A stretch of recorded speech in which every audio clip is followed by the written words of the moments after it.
I know you're called the Smile Whisperer in Bombay. So can you tell us what that is all about? I love painting inside the mouth. So I love making smile makeovers. It's time to look within you rather than beside you. And each one of us is our own kind of beautiful. So instead of wanting to be like someone, so often I get told that I want teeth like Priyanka's. Can you do me that? Can you do me teeth like Katrina's? Can you give me a Rani smile? And I'm like, no, you don't have a nose. You don't have a cheekbones. So each one of us is beautiful in our own way. And we need to come to complete acceptance of that. You know, what is a basic oral guideline that you would give to the youth today? The minute we take care of our oral hygiene, you're doing your entire body a huge favor. So I think your oral health is a window to your overall health. If you don't have plaque in your mouth and you're cleaning really well, chances of you getting atherosclerosis or any cardiac diseases really comes down. I know you're a holistic health coach as well. So where does that come from? Like, what's the base concept? So we have to come back to understanding where we are going wrong in our lifestyle. So coming down to modern day medicine, we all know that we should follow the circadian rhythm. If at any point you're remaining awake between 10 and 4, even for 2 hours in the day, you're putting yourself up for bad health. Guys, welcome to an all new episode of Infinite Health. Today we have Dr. Neetika Modi. She is called the Smile Whisperer. We talk about so many things in this episode, from oral healthcare to the Vedantas to the Koshas. She was the holistic health coach for Miss World 2024. There are so many takeaways from this episode, and I hope you will take away a lot of value from this episode. Now, before we move on, I would just like to request you to please hit the subscribe button. There are so many people who watch this podcast but aren't subscribed to it. We would love it if you hit the subscribe button and also hit the bell icon.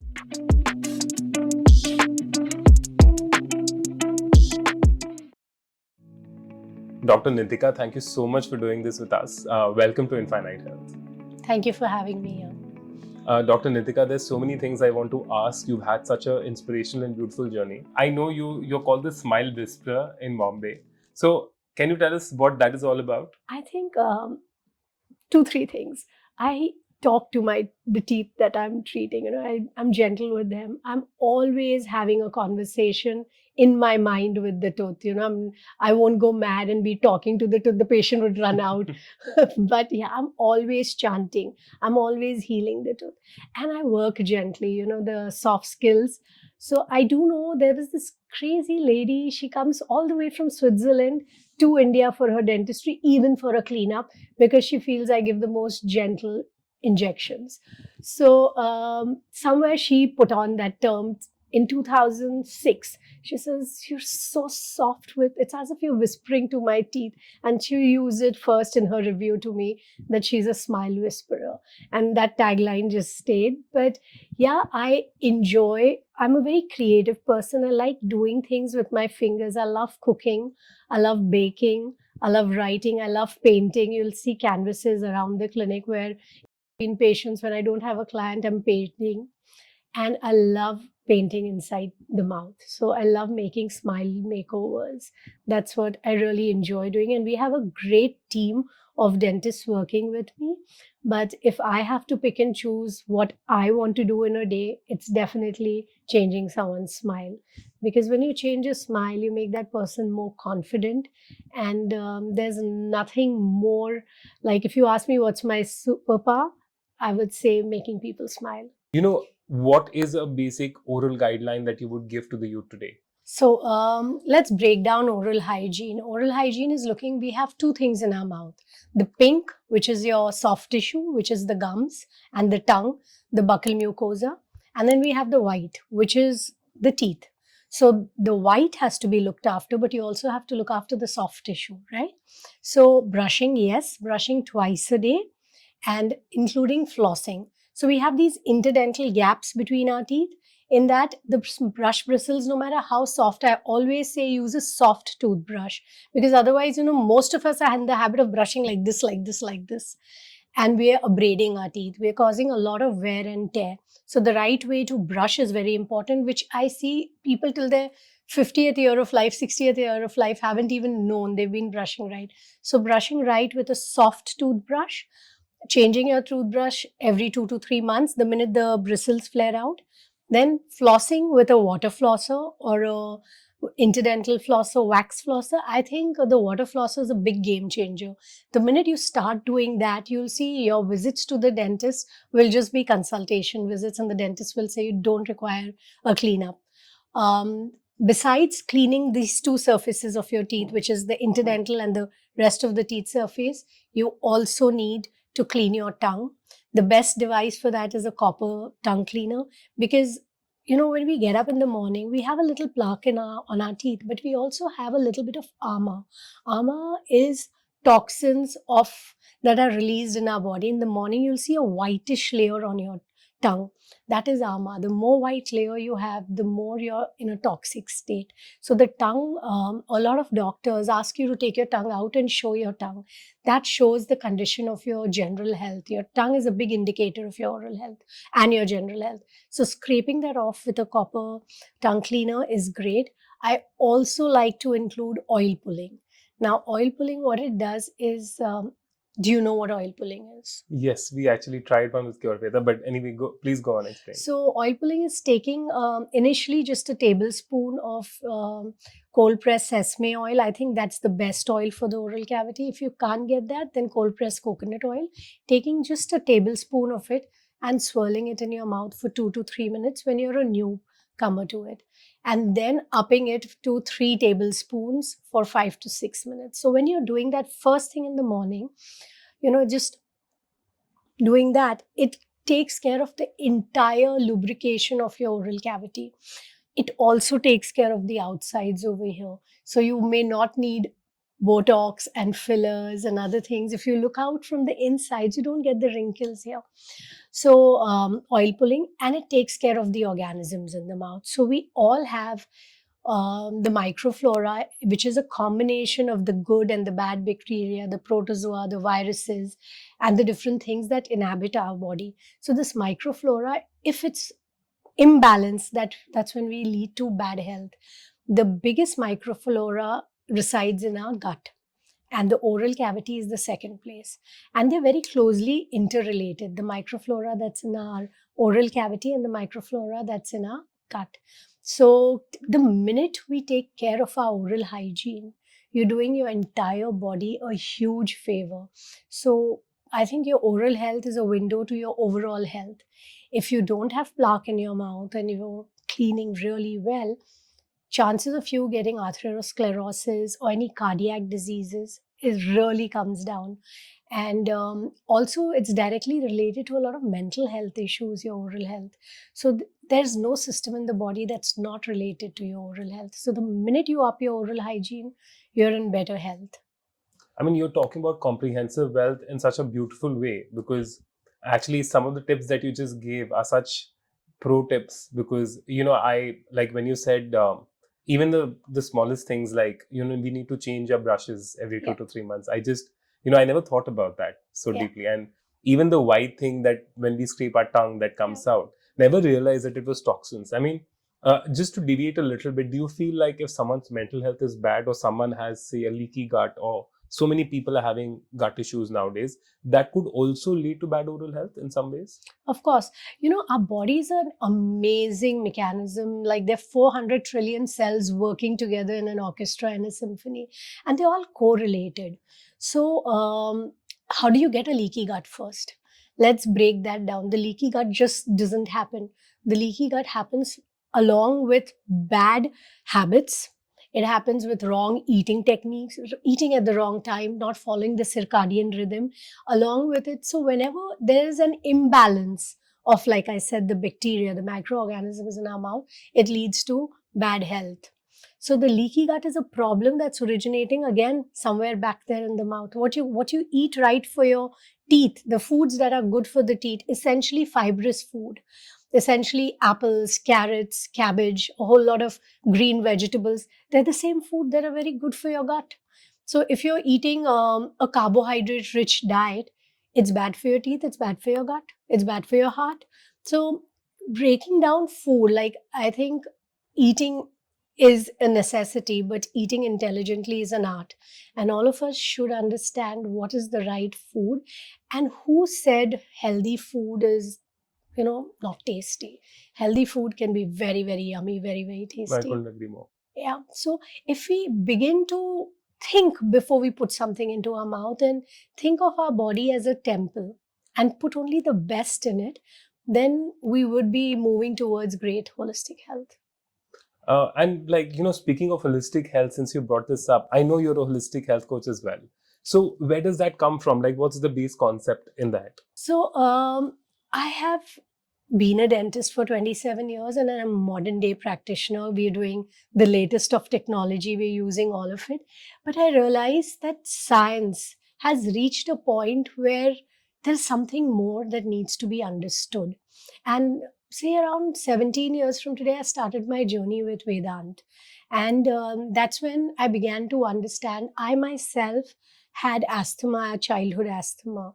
And I also, at the age of 22, had I was into a lot of adventure sports and I had an accident which crippled my spine, L4, L5, complete prolapse.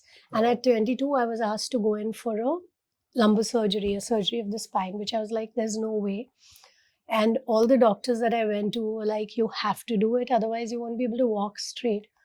That's when my journey began on reading that there was no way I was going in for a surgery. I started with swimming and breath control, a lot of asanas. I started with my physiotherapy, and one stage at a time. While I was healing my back, I realized that my asthma was also healing. I started realizing that I'd stopped eating anti inflammatory foods, milk and milk products. The minute I stopped milk and milk products, my wheezing got better. Now, living in Mumbai, most of us are used to breathing in bad air. And I knew that whenever I would travel out of the country, I didn't need my inhaler, which was a constant in my pocket. It was something I had to reach out to. That the mental need of that inhaler started going away. The minute I was working out, I started yoga, I started understanding. So I think we all can heal ourselves. Our body is a very intelligent body, which is governed by even intelligent mind. And our body hears everything the mind says. So first we say to our body, our mind says to our body that you can fix this. I'll take the key to my health in my own hands rather than giving it to so many people. You can begin your own healing journey. And today, I'm happy to say, if anybody still makes my MRI and sees it, they say, how are you walking? But I have zero pain. I can do all adventure sports. I can bike. I can ride. I can do everything. And I don't have asthma. My lungs are as clean as a 14-year-old's. So I'm absolutely, Wow. and it's just about understanding your body. So I come down to the Vedantic way. Our seers had left 3,000 years plus back a journal which spoke about the Panchanaya Kosha. Now, the Panchanaya Kosha is the 5 sheets that govern our body. I'll break them down for you. We start with the Annamaya Kosha. The Annamaya Kosha is a physical body. This is what literally it means, that the body that needs food to survive. So the physical body needs food, and this is the body that modern day medicine has really done lots of miracle work on and has understood it completely. So all our research, all our things is working only on the Annamaya Kosha, the physical body. After the Annamaya Kosha, the next is the Pranamaya Kosha. This is our breath, the breath body. Now, learning to breathe, breathing right, slowing down on our breathing. If we look at the way dogs breathe, they breathe very fast and so many breaths in a minute. And you see, what is their lifespan? 15 to 17 years. Look at a turtle breathing. Really slow, deep breaths. How long do they live? 100 plus years. So our seers who lived in the Himalayas, they understood breathing. They knew how to control their breath. So this is Pranamaya Kosha. The next layer is the Manomaya Kosha. This is the sheet that governs our mind. This is where 90% of disease originates, and then it moves up to the physical body. But by the time it's moved up to the physical body, it's really late. So the Manomaya Kosha is the mind. Now, if we look at it in the Western philosophy, holistic wellness is about having the body, which is the body, mind, and the spirit integrated together, all three of them. That's when you get holistic wellness. But in the Vedantic way, The physical body comprises the Annamaya Kosha and the Pranamaya Kosha. The spiritual, the mind is controlled by the Manomaya Kosha. I hope I'm not confusing. No, it's absolutely fine. So in the Manomaya Kosha reside all our fears, all our anxieties, our emotions, the love, the hate, the things that we want to achieve, our ambitions, all of this resides in our mind. And this is where we need to work on. Now, today, modern day medicine is saying that all diseases begin in the mind. So, treating the mind, keeping it happy, basically, what is it that the mind requires? And we've realized that happiness is not about having wealth. Happiness is about being happy from inside. So, what do we need to do on the inside? We need to look within, which is where the spirit comes in, the soul or the spirit, or as you say, the spiritual person. So, having spoken about the body and the mind, then we come to the spirit. The spirit is the fourth layer, which is the Vijananamaya Kosha. That is the layer that is our astral layer, which is guiding us, the intellect that tells us what to do and what not to do, the ability to know right from wrong. Now, the first three layers you would have similar to your pet, to any other animal, where they also have the body and the mind. The mind is not so developed. It knows it's hungry, go and catch a prey. That's it. Our mind is developed, but the Vignamaya Kosha, the next layer, these animals don't have. This is how we are different. The ability, the intellect to decide between what is right and what is not. And we all have that deep within us, known as our sixth sense or our gut or the inner feeling. But we have to learn to awaken that in us. And that comes with sitting by yourself. So when someone asks me, what is spirituality to you? Spirituality is just the journey from here to here. It's all within. It's learning to sit quiet amongst noise. It's learning to find your own inner calm, no matter what's happening around you. And the minute you learn to do that, because in today's world, we are so focused on the outside. None of us really talk of this. And after the Vignamaya Kosha, we go to the Anandamaya Kosha. That is the bliss. So that's how, if each doctor, all of us begin to treat our patients in that way, we'll have a lot more happier patients. We'll have turnaround most difficult cases. So in my practice, when I'm working on a root canal, I am doing what I am trained to do medically, but in my mind, I'm chanting something that is working at a frequency which is healing frequency. We have chants going on, we have soft music going on. So I'm doing my best, but I'm also taking in from the environment what it can do to support me to heal the patient. I mean, you've put this so beautifully, and you have no idea how many questions I have on this, because just like giving my personal example, I've had back issues in the last 5 years. Like I had a small slip disc while I was working out, and sometimes I don't know if my tolerance to pain has increased, or has the pain gone. Because every time I'm stressed in my work, and there's so many days I wake up in the morning with so much pain, and then it's just suddenly gone. I sometimes feel like, because you've put it so beautifully. So just to summarize, it's basically physical health. Then it comes to breathing. Then it comes to mental health.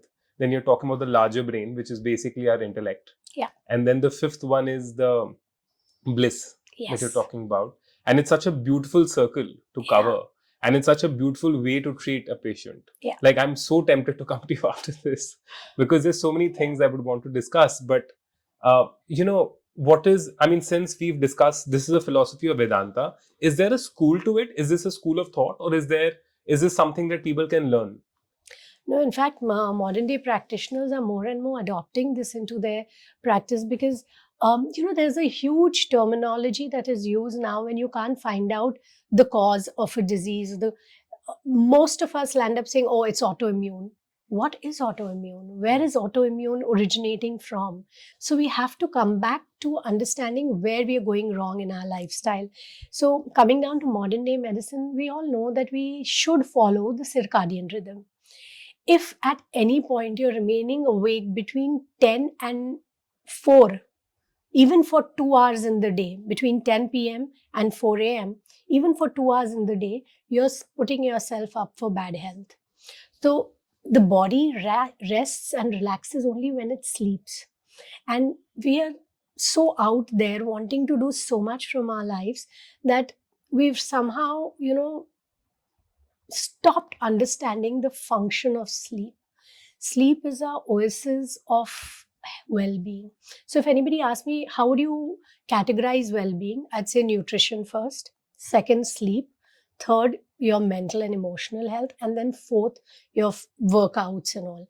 Because a person who's, physically not fit, who's not eating right, who's mentally depressed, and who's got emotional issues happening, you go and tell that person, okay, do this weight training, do this, will he be able to do it? No. Too much focus today is going on weight training, on going to the gyms. Do that, but first look after what are you eating? See, I am not again, people ask me, what should we eat, what shouldn't we eat? Eat what your ancestors ate. Eat what is grown locally. Suddenly avocados become the thing, but do you realize that where is it coming from? All the way from Mexico. We don't grow. The local farmer here will say, "Nee, nee, madam, hum bhi avocado," but we don't have the soil that grows that avocado. So avocado is great. Have it when you're in Mexico. If you're here, stick to our basic avla, the local gooseberry. It's so full of micronutrients. It's the best antioxidants. In India, we are blessed with such amazing foods. Eat local. Eat what is eaten by your family, because genes play a big role. A North Indian will be able to digest wheat a lot better than someone grown up in the South who's having rice. So all our body types are coming from genes, from our genetics. So understand that, eat according to that. And I think the biggest problem we are facing is a problem of overconsumption. Eating at any time, eating a confusion of foods together. So if you look at the Ayurveda way, Ayurveda talks about food combinations, and that's so important. We're eating this plus that together. So we all know that we need digestive enzymes to digest this food.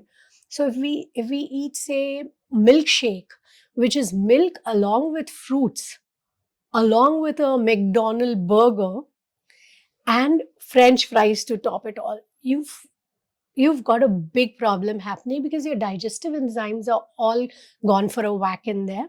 And then the intestines are going to have to work really hard. And supposing you do this, say, at 11 in the night and you sleep at 2, you're gaming, you're watching television, you're doing something with technology, you've put your circadian rhythm out of the window.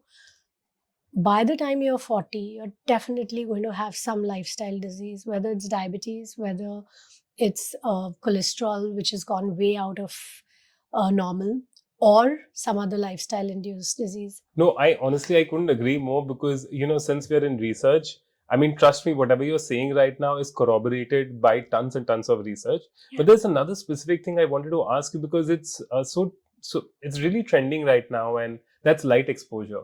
Absolutely. It's basically, and I'm sure there's an Ayurvedic way of looking at it, because, people say that exposing yourself to sunlight the moment you wake Absolutely. up, and Absolutely. exposing yourself to darkness before you sleep are such good ways to get your circadian rhythm back. Absolutely. So, like I said earlier, we should try and sleep by 10, because that's when the circadian rhythm actually begins. And we should try and get up by 5:30 in the morning, and you're getting enough 7 to 8 hours of good sleep. Those who can sleep for lesser time and wake up fresh, great. They're probably going into very, very deep sleep. So how much sleep a person requires is totally dependent on that individual. Anywhere between 5 to 7 to 8 hours is a good normal. I know people who are brilliant with 5 hours of sleep and 4 hours. So they're probably going into nir yoga. They're going into one kind of sleep, which is very, very deep sleep. Yeah, that's amazing. So also taking small naps in the day, that really works, 10-minute naps. As far as sun exposure, I feel we all need sunlight. I mean, we have melanin pigment in our body, and that's a very important pigment. It just doesn't give us our brown color, but it also gives us a lot of other things. Melatonin is one of the things that keeps us happy also. So if you go out in the sunlight, and sunlight is best between 8 and 12. So just a little bit now, suddenly everybody is having vitamin D deficiency. We are all taking injectables, we're all taking supplements for vitamin D and vitamin B deficiency. But just go out in the sun, run in the sun early morning. I mean, I do a 6 kilometer run first thing in the morning on the beach. The beach, I believe, also has the salt of the sea, and it takes away all negativity. So I have a button within me which is control all, delete all. So my fresh day begins fresh. No carrying anything from the past. That's beautiful. Yeah. You know, holistically, whatever you said is just so beautiful, because if we can actually start adopting these habits in our daily life, it would be such a wonderful thing. And Absolutely. I mean, this whole comprehensive health thing, I know you were a well-being coach for the Miss World Pageant 2024. I mean, what was your experience like? Like, how did that happen? And like, what was it like coaching so many women from different countries? I think it was a very, very incredible experience. I learned a lot from the girls. The girls today are so motivated. They're so well, they're all dedicated to a purpose. And I think that's again a very important thing, to find a purpose in life. When we find our purpose, which in Vedanta would be called as Swadharma, we all have a dharma, but your own personal dharma, Swadharma, once you find that, life becomes so meaningful. And the minute you find a purpose in life, you begin to live life to the fullest. Like enjoy, party, work, but keep a balance. And I saw this with these contestants. They were also driven. They were so young, so full of energy, and yet they were so ready to listen and learn.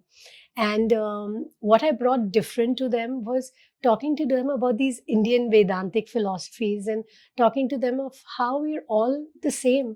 Ultimately, in one of my conversations with them, I did tell them that I use the word Tatwam Asi. Tatwam Asi is a Mahavakya from our Vedas, which means I am in the universe and the universe is in me. So again, it's the 5 elements that make up the universe, make me.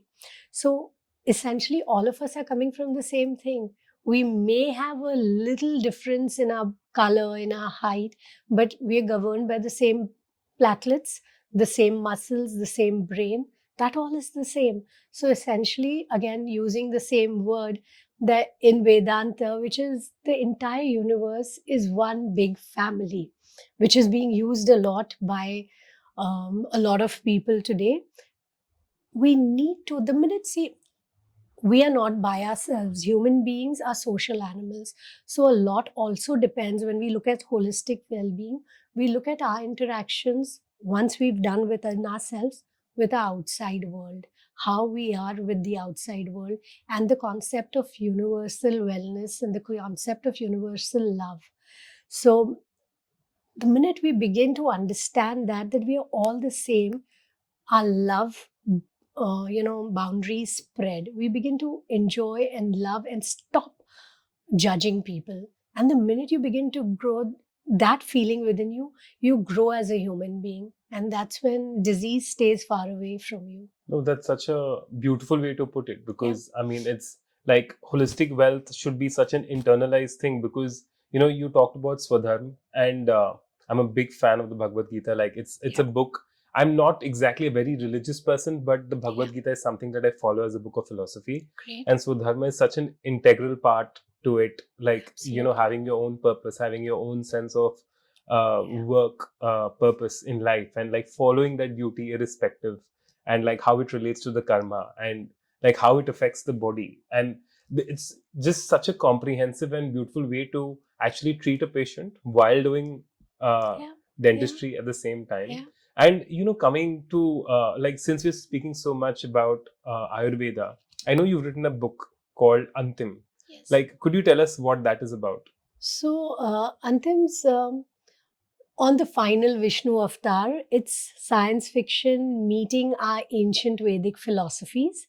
I'm not going to use the word mythology because I've borrowed a lot of characters from the Mahabharata and the Ramayana, that because it is said there are 2 sentences written about the final Vishnu avatar, the Kalki avatar, which says that he's going to be aided by the 8 Chiranjeevis.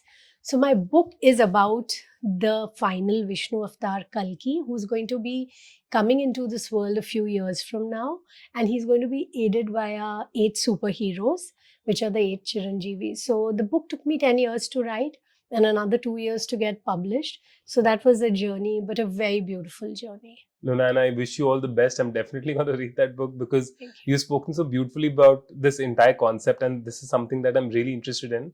I'm definitely going to read that and give you feedback for Thank it for you. sure. And I hope you write more books on this. Thank you But so much. coming to the studio, it's such a beautiful studio. Like I was looking around, and it's got such positive vibes. And just talking to you, I felt that same vibe around the space, the kind of aura this place has. And I know that you and Dr. Madhu Chopra started this clinic. Like, how was this studio born? So, Studio Aesthetic was born in 2009 with Dr. Ashok Chopra and Dr. Madhu Chopra, both army trained surgeons. And it was their give to society to start a holistic clinic, which would at the same time look after aesthetic needs of patients and clients. It's right here in the middle of Juhu, so it's very easily approachable. And in 2013, when Dr. Chopra passed away, I was his dentist. My clinic was just across. I was the dentist to him and his family. Dr. Chopra, Madhu Chopra, and I started talking about probably collaborating, and then we did. It took us some time to come together because I was looking for a larger space and she wanted someone to come in, and we had to align first, whether we're coming from the same, because she believes in the holistic ways and I believe in the holistic ways. And so we started together in 2019, and so now we've called it a dentofacial aesthetic clinic, where we're doing everything related to teeth, skin, hair, and holistic health. And how do you see aesthetics as being an integral part of a human being? Because there are such different views on what people think of, going in for treatments and being natural. Like, there was an interview that I saw of Dr. Madhu Chopra where she said that, you have the right to look good. And I thought that that was such a wonderful way to put something. Absolutely. Like, what are your views on that? See, I feel that it's time to look within you rather than beside you. And each one of us is our own kind of beautiful. So instead of wanting to be like someone, or so often I get told that I want teeth like Priyanka's. Can you do me that? Can you do me teeth like Katrina's? Can you give me a Rani smile? And I'm like, no, you don't have a nose. You don't have a cheekbones. So each one of us is beautiful in our own way. And we need to come to complete acceptance of that. Our skin color, our nose shape, everything. We need to be happy with it, accept that, and then go out to achieve your own kind of beautiful better, rather than try and achieve someone else kind of beauty for yourself.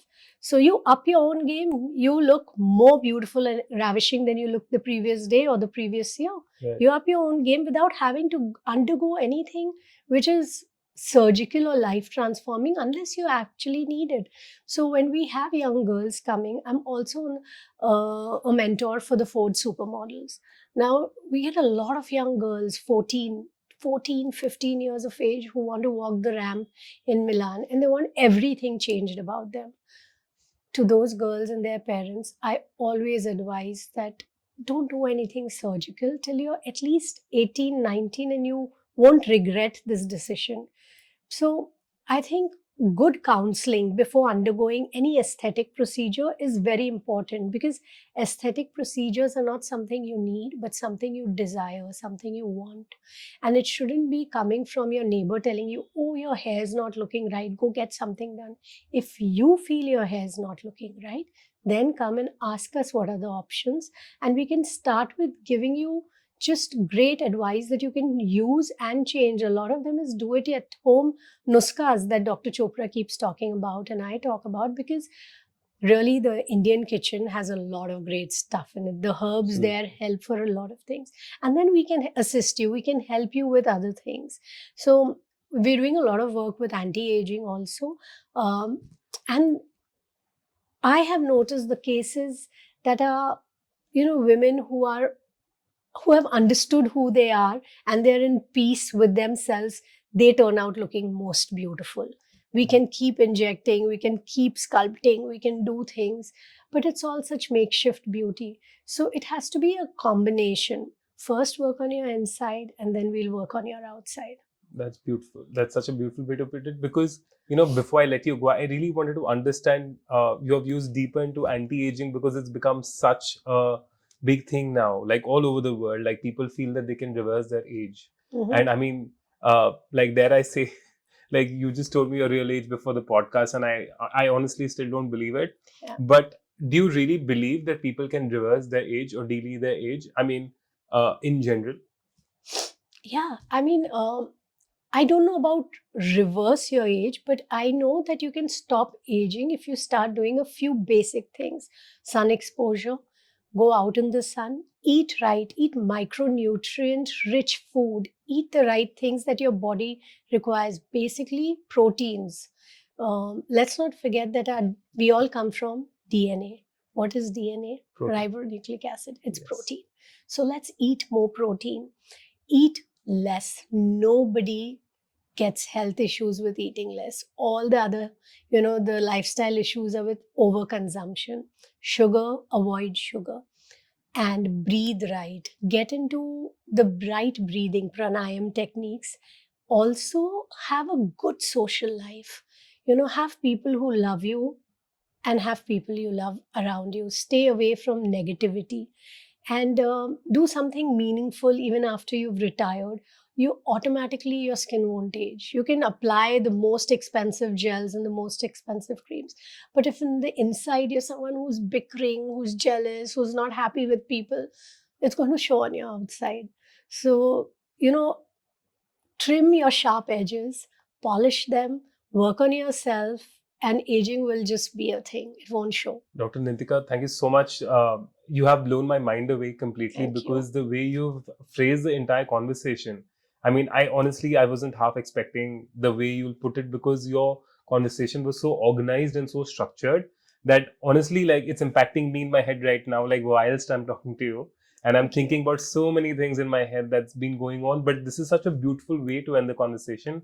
Dr. Neetika, thank you so much. I hope I can come and have larger conversations with you, Sure. especially on Vedanta, the principles of Vedanta, because this sounds so interesting to me. But thank you so much again for coming and doing this with us. Thank you for having me. Thank you. Thank you. Now, before we end, I'd like to thank our sponsors, decodeage. Decodeage is India's first longevity research company aiming to increase the health span of people. The supplements and tests are based on the latest scientific breakthroughs in the field of longevity and aging sciences. The supplements they provide target the biological mechanisms that cause aging. For example, as we age, the NAD plus levels in our body decline, leading to mitochondrial dysfunction and genomic instability. Two main reasons for biological aging. Now, by supplementing with decodeage's NMN, one can replenish the NAD levels in the body and tackle aging at a cellular level. Now, there are numerous clinical trials and experiments indicating that NMN increases the health span of individuals who consume it. I take it myself and it feels great. Apart from NMN, decodeage offers other longevity supplements like spermidine, AKG, fisetin, and transresveratrol. If you want to start your healthy aging journey, then decodeage is the place to be. Do visit decodeage.com and use my coupon code Anant to get a discount.